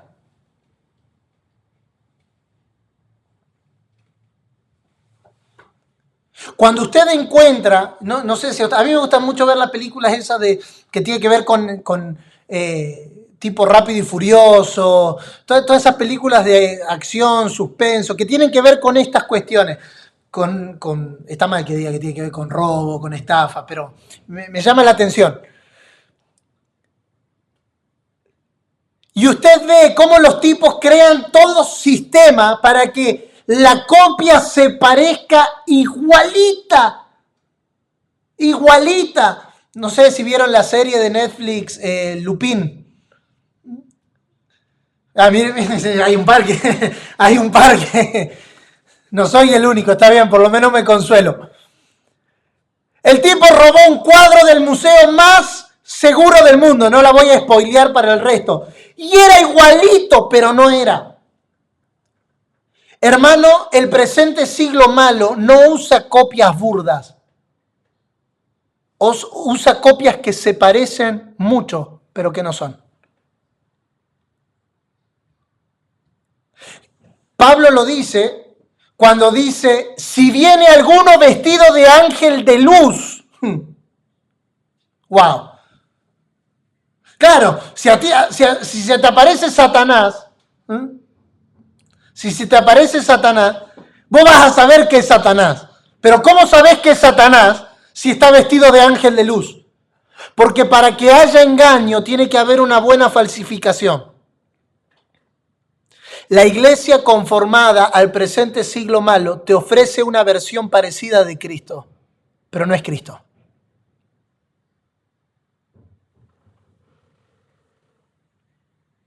Los colosenses fueron engañados por observancias y prácticas que se asemejaban mucho a la experiencia que se tiene de Cristo. Lea por favor Colosenses 2 porque es un manifiesto tremendo frente al presente siglo malo.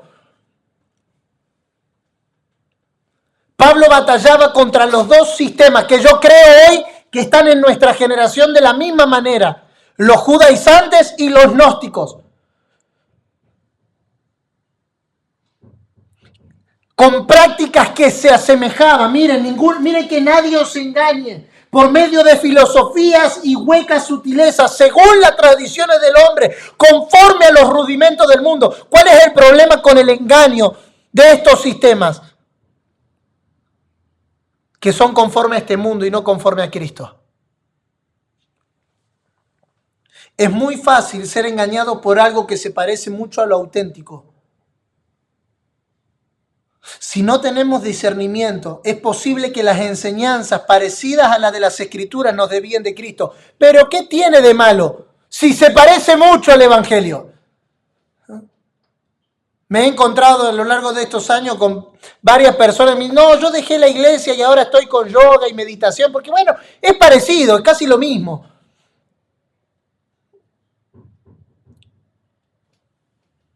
No, pero bueno, nosotros estamos en el negocio del coaching porque hay que sacar tu mejor versión. Es parecido al Evangelio, ¿no? Hay una diferencia pequeña nomás. Uno te dice que tenés que sacar tu mejor versión y el otro dice que tenés que negarte y morir a vos mismo. Es igualito.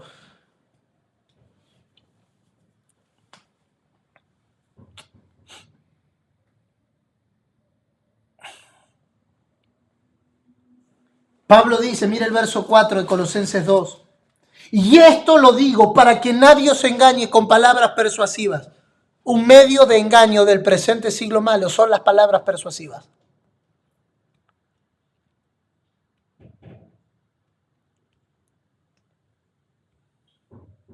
Un ejemplo natural de las palabras persuasivas, mira un político en campaña electoral. Te va a decir lo que vos quieras escuchar con total que le digas, yo te voto.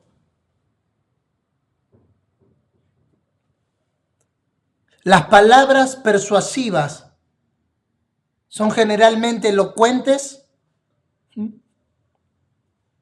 pero sin sustancia y sin realidad.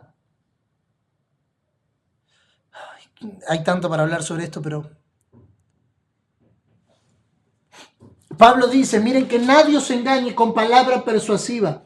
La palabra en el verso 8, miren que nadie os engañe por medio de filosofía. Es la palabra, miren que nadie los lleve preso. Y hoy no solo tenemos una generación de cristianos engañadas, sino cautivos de un sistema que te lleva, que te arrastra. Por medio de filosofías y huecas sutilezas.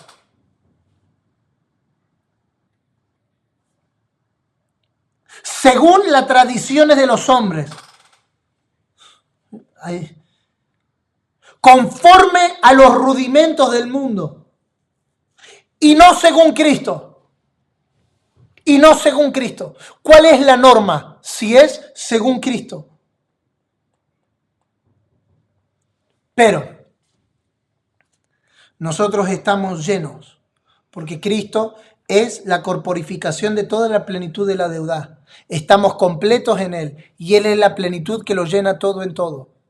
El antídoto contra el presente siglo malo es descubrir la plenitud que en Él nos ha sido dada. Señores, mientras hay una iglesia engañada y cautiva, y no tengo tiempo para desarrollar este concepto, pero yo se los puedo mandar por escrito, mientras hay una iglesia engañada y cautiva, hay una iglesia dispuesta a conocer la plenitud de aquel que todo lo llena en todo, para no ser engañado, para no ser llevado cautivo, para no vivir conforme a los rudimentos del mundo y a las enseñanzas y a las huecas sutilezas, sino para vivir conforme a aquel que es la plenitud de aquel que lo llena todo en todo, nutriéndose, como dice el verso 19, haciéndose de la cabeza, de quien todo el cuerpo, nutriéndose y uniéndose por las coyunturas y ligamentos, crece con el conocimiento que da Dios.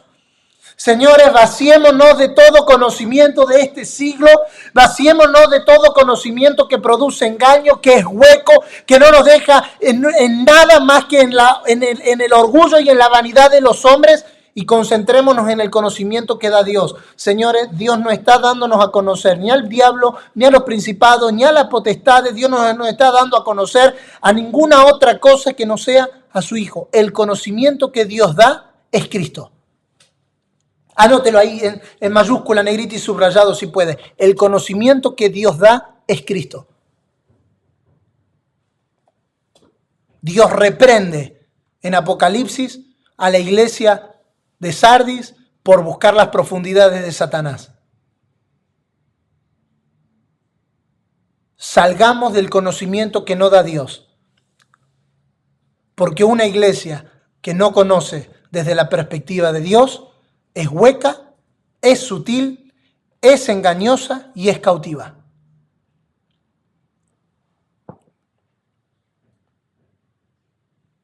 Y acá cerramos. En el punto anterior dije que empezaba a cerrar. Ahora en este cerramos. No fue, el anterior no fue los famosos 5 minutos más. Estos son los 5 minutos más. Viviendo en este siglo, sostenidos por el venidero. No sé si a usted le pasa, pero déjeme abrirle mi corazón. Cuando uno se encuentra frente al diagnóstico de nuestra generación, uno piensa que es imposible. No sé si a usted le pasa, yo le cuento. Cuando uno comienza a escuchar la enseñanza que estamos escuchando en nuestros días, la doctrina apostólica, la vara comienza a ser cada vez más alta. Y la sensación que te invade es como de frustración. Porque decís, o todo el mundo está mal y yo estoy bien, o yo estoy mal y todo el mundo está bien. Porque pareciera que a todo le funciona, porque pareciera que esos sistemas que engañan y llevan cautivo son multitudinarios.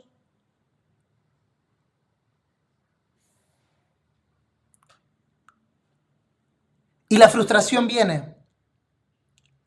viene a tratar de debilitar tus fuerzas para que termines cediendo a la presión de conformarte al siglo en el que vivimos. Hay muchos pastores inscritos en esta clase y acá en pantalla tengo muchos. Díganme, pastores, si a veces no les invade esa sensación de decir más si predico lo que la gente quiere escuchar. Si total, predicando lo que la gente quiere escuchar se llena el templo, no tenemos que andar rompiéndonos la cabeza para pagar las cuentas, no tenemos que andar poniendo de nuestro bolsillo, no tenemos que andar levantando eventos, no tenemos que andar...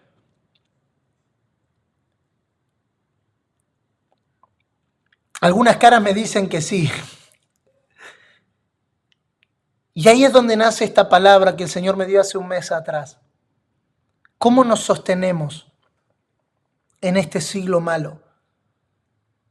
Cuando pareciera que es más fácil entregarse a lo que este siglo enseña. El otro día estaba en una reunión donde el concepto central es: si querés llenar tu iglesia, haz estos 5 pasos. Y vos ves, y vos decís, sí, le funciona. Porque llenan la iglesia, llenan el auditorio, llenan el templo, llenan la conferencia. ¿Pero a costa de qué? A costa de engañar y de llevar cautivo. Y a veces no es queriendo, a veces no es queriendo hacerlo.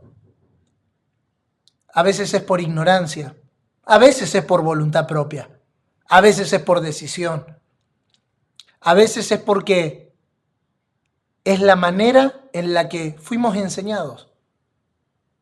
Pero ¿cómo nos sostenemos, hermanos, en un siglo tan malo, que no es más malo que el de Pablo, ni más malo que el de Juan, ni más malo que el de Lutero? Es igual de malo. Pero ¿cómo nos sostenemos? Mire, el antídoto está en Tito capítulo 2, verso 11. Que Dios nos dé la gracia de que esta noche nos sirva como vacuna. Como para ponerlo en contexto, ¿no?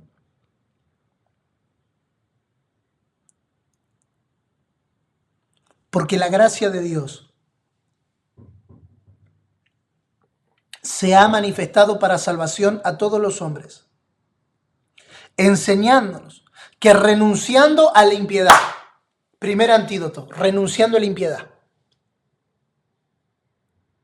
Renunciando a la impiedad. La impiedad es todo aquello que no expresa a Cristo. La impiedad es todo aquello que no es Cristo. Renunciemos a todo aquello que no es Cristo. A todo aquello que no lo da a conocer, a todo aquello que no lo expresa. Y a los deseos mundanos. Vivamos en este siglo. Y este es el trinomio para ser sostenido en el siglo presente. Sobria, justa y piadosamente. Sobria, justa y piadosamente. ¿Cómo vive la iglesia en el presente siglo malo hasta que venga nuestro Señor? Porque el verso 13 dice: aguardando la esperanza bienaventurada y manifestación gloriosa de nuestro Señor. Nuestro objetivo es llegar a la consumación de este siglo con la venida de nuestro Señor Jesucristo y la resurrección de los muertos y la inauguración del siglo venidero.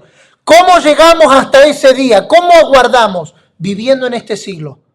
Sobria, justa y piadosamente. Sobrio significa vivir de manera equilibrada y estable. Ser sobrios es no perder el juicio, no perder los sentidos. Sed sobrios en la oración. Velad y orad para que no entréis en tentación. Sean sobrios. No os embriaguéis con vino, en el cual hay disolución, antes bien sed llenos del Espíritu. ¿Qué es sobriedad? ¿Qué es vivir sobrios en nuestros días? Es ser estables. Hermanos, nos tocará servir a nuestra generación en momentos de inestabilidad. Yo sé de usted, de gente aquí en esta sala, que le ha tocado predicar con familiares internados por COVID, que les ha tocado discipular después de haber enterrado muertos, que les ha tocado servir al Señor en cualquier expresión o en cualquier área después de grandes conmociones.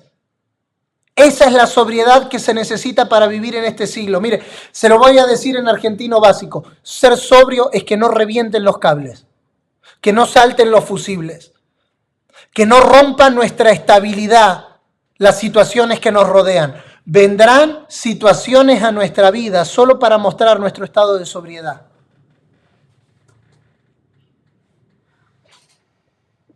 Cuando en medio de grandes situaciones y en medio de grandes padecimientos tu nivel de estabilidad no se ve alterado, entonces podremos decir que somos gente sobria.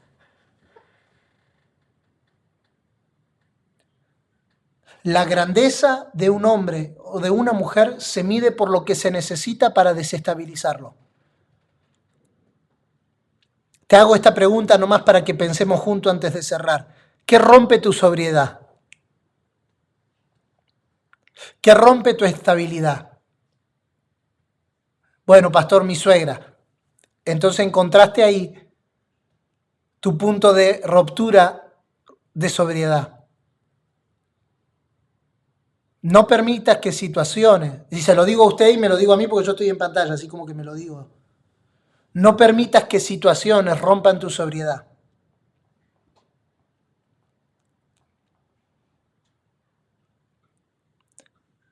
El mayor esfuerzo de alguien que ha sufrido de alcoholismo es mantenerse sobrio, porque sabe lo que pasa cuando pierde la sobriedad. Hermanos, yo le pregunto así en confianza, no se entera nadie, solo los 172 que están en la sala. ¿Cuántos en algún momento no hemos perdido la sobriedad y por poco no hemos perdido todo?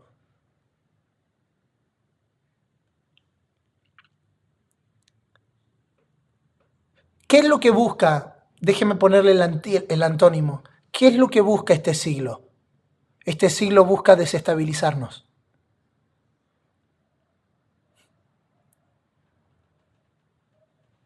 Este siglo busca desestabilizarnos.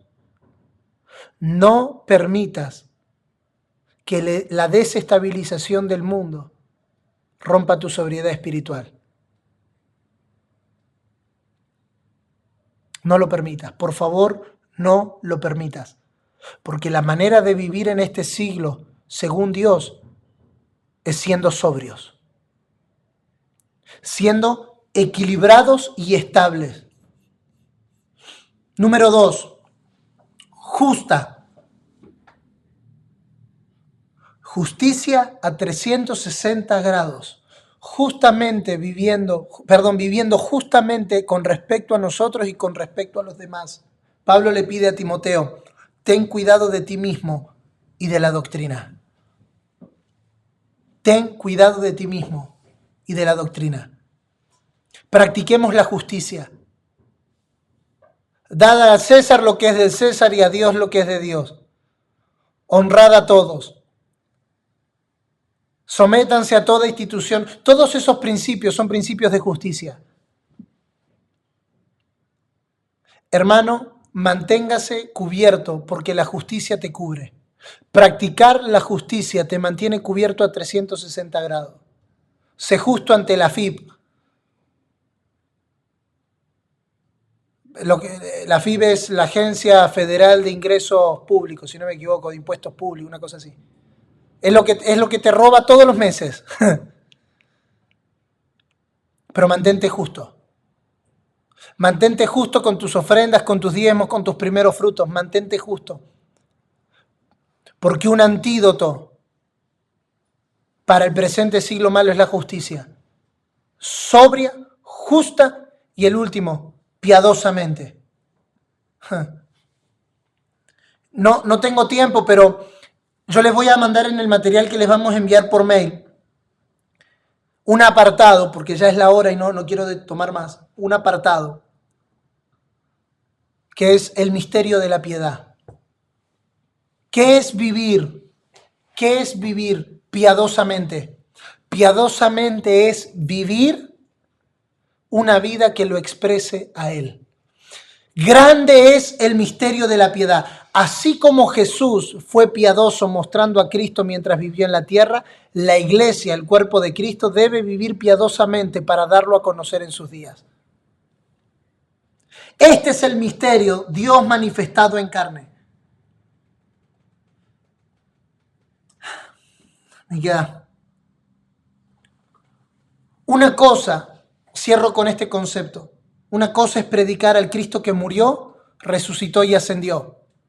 Otra cosa es predicar al Cristo que murió, resucitó, ascendió, pero que ahora vive en nosotros. Nosotros no somos testigos informados de la resurrección. Nosotros somos cartas vivas de la resurrección. La gente tiene que ver a Cristo en nuestro diario vivir. Eso es piedad. Piedad no es dar una limosna. Piedad es que Cristo sea visto en nuestro diario vivir. Por eso nosotros no solo predicamos al Cristo que murió, que resucitó y que ascendió. Nosotros predicamos al que murió, al que fue sepultado, al que fue resucitado, al que fue ascendido, pero que ahora vive en nosotros. Que por todos lados, como dice 1 Corintios 12, manifiesta el aroma de su conocimiento. Nosotros somos las cartas leídas que por donde vamos, nuestra manera de vivir no es conforme al siglo en el que vivimos, nuestra manera de vivir es conforme a aquel que nos llamó a vivir sobria, justa y piadosamente. Hay todo un apartado allí que explica este concepto de grande es el misterio de la piedad. ¿Cuál es el misterio de la piedad? Dios hecho carne, justificado en el Espíritu, visto de los ángeles, predicado a los gentiles, creído en el mundo y recibido arriba en gloria. Ese es el mismo proceso que la iglesia debe de enfrentar. La continuación y la multiplicación de Dios manifestado en la carne es Cristo predicado y expresado a través de una iglesia, porque la iglesia es Cristo. Para que lleguemos a decir lo que Pablo dice en Filipenses capítulo 1, verso 21, porque para mí el vivir es Cristo. Y aguánteme los últimos 2 minutos que le leo el último párrafo. Así que cuando predicamos el evangelio, somos Cristo y todo lo que predicamos es Cristo. Si hacemos esto, nuestra predicación del evangelio tendrá otro sabor. Y cuanto más escuchemos mensajes acerca de Cristo y la cruz, más predicaremos el evangelio. Porque la manera apropiada de Dios, si puedes levantar tus manos y recibir esta palabra, la manera apropiada de Dios para que la iglesia no se conforme al siglo en el que vive, es que ésta sea sostenida por el misterio de la piedad, que sea la manifestación en carne de Cristo, sostenida por el siglo venidero. Es necesario que la iglesia sea gobernado por la verdad presente, porque es la verdad presente el verdadero antídoto contra aquello que formula el presente siglo malo. Señores, Dios nos llamó a predicar libertad a los engañados y libertad a los cautivos, pero no a través de una linda predicación, sino a través de una manera de vivir que lo exprese a Él. La mejor manera de sacar a alguien del engaño y del cautiverio no es decirle que está engañada y cautiva, sino mostrarle aquel que es la verdad, aquel que es el camino, aquel que es la vida, pero no con un versículo y con una chapa en tu auto, sino con una manera de vivir. Sé sobrio. Cuando vengan las pruebas, cuando vengan las tentaciones, cuando vengan las crisis, cuando venga lo que te desestabiliza, mantente sobrio, mantente justo. Aun cuando te ofrezcan ir por atrás, aun cuando te ofrezcan ir por abajo, aun cuando te contestan librarte de ciertas cosas, mantente justo. No permitas injusticia en tu vida. Y sé piadoso. Sé piadoso. La iglesia de nuestra generación necesita recuperar la piedad. Porque grande es el misterio de la piedad. Dios manifestado en carne. Justificado en el Espíritu. Recibido por los ángeles. Predicado entre los gentiles. Recibido arriba. Grande es el misterio de la piedad. Lo único que vence el misterio de la iniquidad es el misterio de la piedad. Señores, no seamos parte de una generación engañada y cautiva.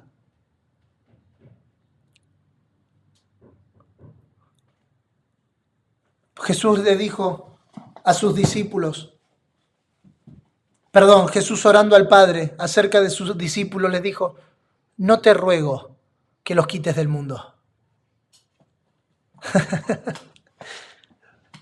¿Por qué hay una iglesia que quiere irse rápido? Porque es más fácil irse que ser sobrio, justo y piadoso.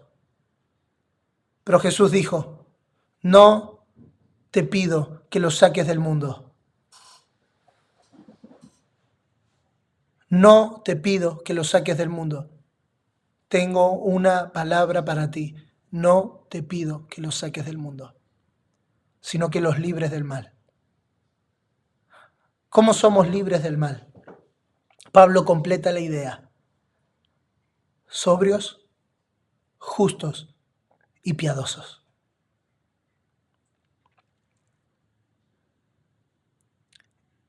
Este presente siglo malo está en sus últimos días, pero el día está siendo cada vez más perfecto. El día está siendo cada vez más perfecto. Me resisto a creer que esto va a terminar mal. La razón por la que no soy dispensacionalista es porque no creo que la era de la iglesia tenga que acabar en terror, en daño y en destrucción. Porque la Escritura no me muestra a la iglesia yendo en declive. La Escritura me muestra a la senda del justo yendo en aumento, como la luz de la aurora que va en aumento hasta que el día es perfecto. Mientras este siglo, oh bendito sea el Señor, mientras este siglo va decayendo, la iglesia va subiendo, la iglesia va siendo perfeccionada, la iglesia va siendo aumentada, el aumento de Cristo se hace real en nuestra generación. Aleluya. Aleluya, bendito sea el nombre del Señor. La iglesia no será destruida, la iglesia no será destruida porque la iglesia fue llamada a ser vencedora.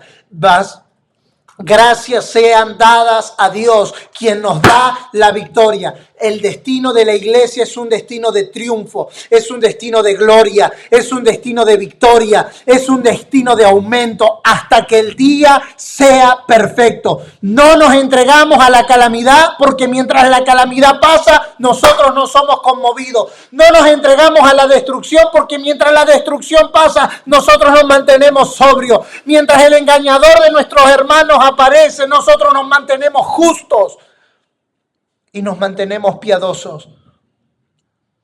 Ruego al Señor que hasta donde llegue esta palabra, aquí hay gente de tantos países,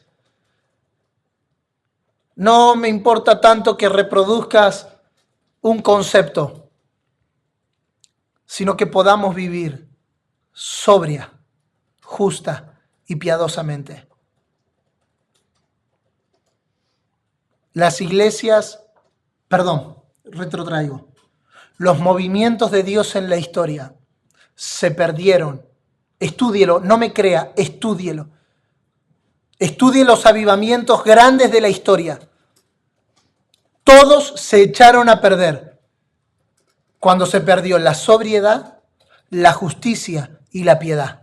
No me crea, estúdielo por favor. Cada oportunidad que hubo de que esto se consumara se echó a perder cuando la iglesia perdió la sobriedad, la justicia y la piedad. Que Dios nos dé la gracia. Que Dios nos dé la gracia. Amén y amén.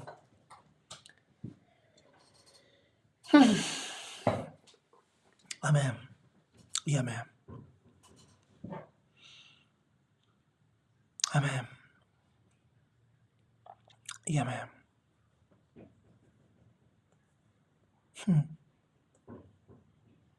Que Dios nos dé la gracia. Que Dios nos dé la gracia.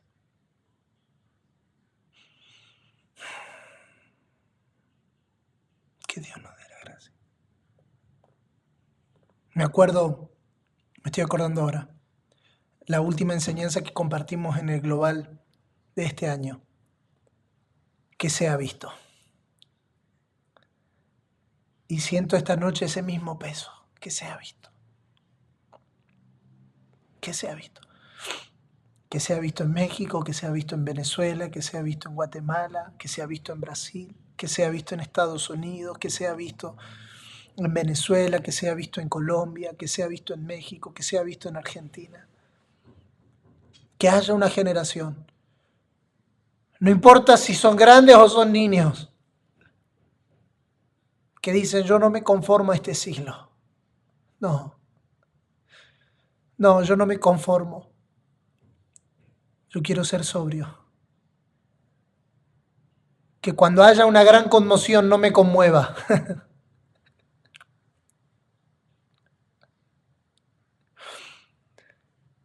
Amén. Y amén.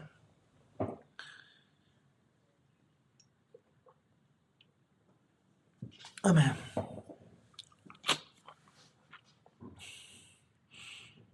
Gracias a todos y a cada uno por estar esta noche. Tengo un sentir, no es una profecía, pero es un sentir, de que pasarán muchos años hasta que tengamos magnitud de noches como esta.